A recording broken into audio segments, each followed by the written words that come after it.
Sir మీ పేరు? నా పేరు రాయన శివరామకృష్ణ ప్రసాద్, నిక్ నేమ్ రాంబాబు. మాది వడ్లమూడి, గరువుపాలెం. వైఎస్ఆర్సీపీ పరిపాలన ఎట్లుంది సార్?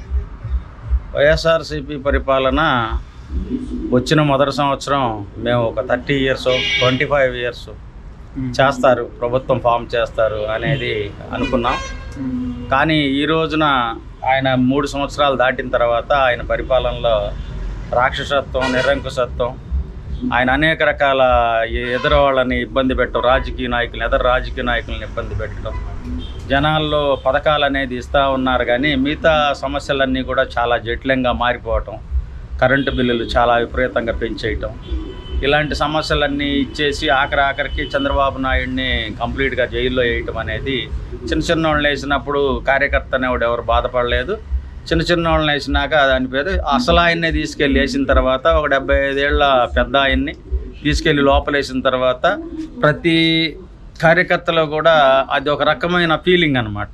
ఆ తెలియని ఫీలింగ్ వచ్చి దానివల్ల ప్రభుత్వానికి వ్యతిరేక ఓటు తయారైంది.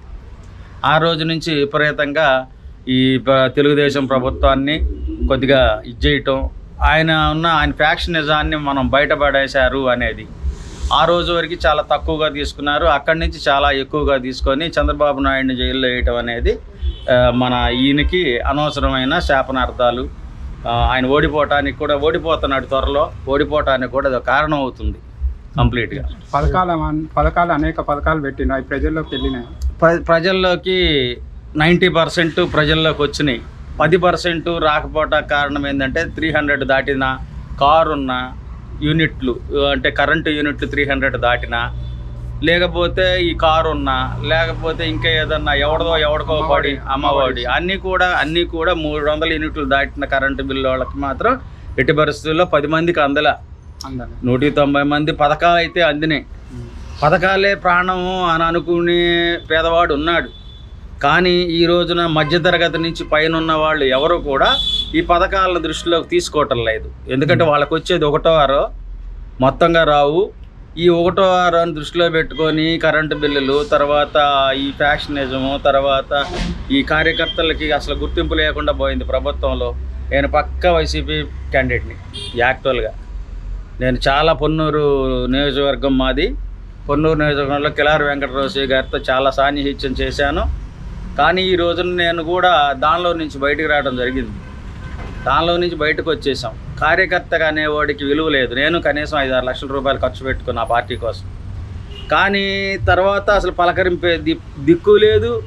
వెళితే ఎందుకు వచ్చావు అనే పరిస్థితులు, ఒక ఎమ్మెల్యే దగ్గర నుంచి కింద కార్యకర్త వరకు ఎవరికి కూడా ఈ ప్రభుత్వంలో సరైన అవగాహన కానీ గుర్తింపు కానీ లేదు. డైరెక్ట్ వాలంటీర్ని పెట్టారు, వాలంటీర్ టు డైరెక్ట్గా ముఖ్యమంత్రి. ఈ మధ్యలో వ్యవస్థ అంతా నాశనం చేసుకున్నాడు. అది ఆయనకి తెలియక చేసుకున్నాడు. ఏదో చేస్తున్నాను జనానికి అని చెప్పేసి ఏదో చేసి ఏదో చేద్దామని ఏదో అయిపోయింది.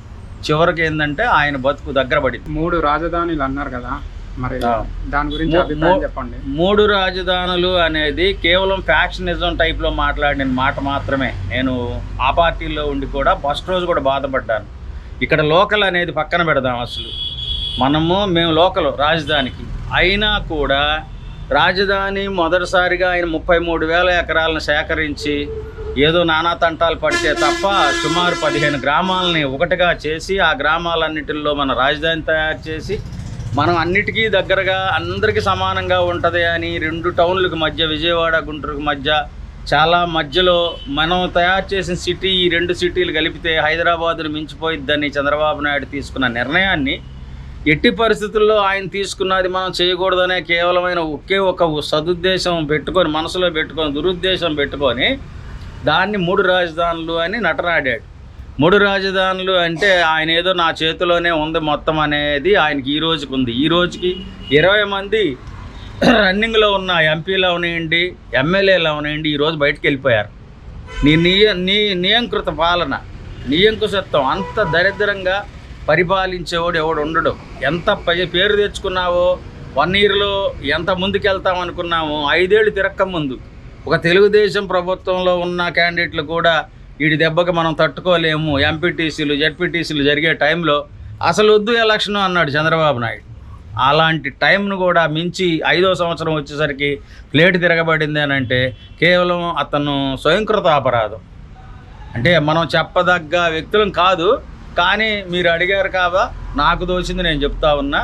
అది ఎవరికైనా సాధ్యమైంది కాదు. ఒక ఇల్లు అయినా అంతే, ఒక రాజకీయం అయినా అంతే, ఒక ఇదైనా అంతే, అన్ని ఏదైనా అంతే. నియంకృత పాలన అనేది ఎవరికి కరెక్ట్ కాదు. అది దానివల్లే ఈ 5వ సంవత్సరంలోనే ఆయన సతికిల పట్టడానికి కారణమయ్యాడు. మందు బ్రాండ్లు, రకరకాల మందు బ్రాండ్లు అమ్ముతున్నారు కదా ఇక్కడ, దానివల్ల హాని ఏమైనా జరుగుతుందా ప్రజలకి? అసలు హాని కంప్లీట్గా జరుగుతుంది. కొన్ని కుటుంబాలు ఆల్రెడీ నాశనం అయిపోయినాయి. బిగినింగ్లో మందుని తీసేస్తాము, పెట్టిన కొద్ది రోజులు రేటు పెంచేస్తున్నాను డబల్, ఇది కరెంట్ షాక్ లాగా ఉండి ఎవడు దాని జోలికి పోకూడదు అనే ఒక సదుద్దేశంతో పెట్టాడు. అది సదుద్దేశం వల్ల దురుద్దేశంగా మారి ఈ ఉన్న పాత బ్రాండులన్నీ తీసేసేసి కొత్త బ్రాండులు ఏందో బూమ్ బూము అట్లాంటి ఓటప్పం ఇయేయో పెట్టి అవన్నీ కూడా ఆయన సొంతగా, అంటే మాకు తెలిసిన నాలెడ్జ్ ప్రకారంగా, మాకు అందిన వార్తల ప్రకారంగా జగన్ గారే ఇవన్నీ వాళ్ళ బంధువులతో షాపులు పెట్టించుకొని ఈ బంధువుల నుంచి తయారు చేయించుకొని ఆ డబ్బుని మామూలుగా ఇప్పుడు ఆన్లైన్లో అమౌంట్లు కొడుతున్నారు కదా, ఆ అమౌంట్ లేకుండా డైరెక్ట్ క్యాష్ తీసుకొని ఈ క్యాష్ డైరెక్ట్గా కూడా తాడేపల్లి ప్యాలెస్కి చేరే విధంగా ఈ తయారైంది. ఈ తాగిన మందుతో జనాల ఆరోగ్యాలు 3 వంతులు క్షీణించిపోయినాయి. అంతకుముందు పావు క్షీణించిపోయింది పాత బ్రాండులతో, ఇప్పుడు 3 వంతులు క్షీణించిపోయినాయి. 1/4తో ప్రెసిడెంట్ అయితే బతికే ఉన్నారు. ఇంకొకసారి ఈ ప్రభుత్వం కనుక వచ్చి భూమి కనుక వదిలితే ఈ ఉన్న తాగుబోతుళ్ళందరూ వెళ్ళిపోతారు. 40 ఏళ్ల దగ్గర నుంచి ఉన్న తాగుబోతుళ్ళందరూ చచ్చిపోతారు. ఇప్పుడు టీడీపీ జనసేన పొత్తు పెట్టుకున్నారు కదా, ఏమన్నా లాభం ఉంటుందా 2 పార్టీలకి? తప్పనిసరిగా లాభం ఉంటుందండి. టీడీపీను జనసేన అనే దానికి ఎలాంటి లాభం ఉంటుంది అని అంటే, ఇంతకుముందు -1 పక్కకి వెళ్ళిపోయింది. మనం అనేది జగన్కి ఎదురుగా ఉన్న ఓటుని, అంటే ఆయనకి వెళ్ళే ఓటుని అసలు బయట నుంచి వెళ్లకుండా మన ఇద్దరం కలిపి ఓటును బయట నుంచి చేలనీయకుండా చూద్దాము, నీది కానీ నాది కానీ ఒక చోట పెట్టేది అనేది వీళ్ళ యొక్క ఉద్దేశం. సదుద్దేశం మంచిదే, మంచి ఉద్దేశం అది. ఈ ఉద్దేశాన్ని మనసులో పెట్టుకొని ఆయన కలవటం, ఈయన కలవటం ఇద్దరు కూడా అది చాలా మంచి పరిణామమే.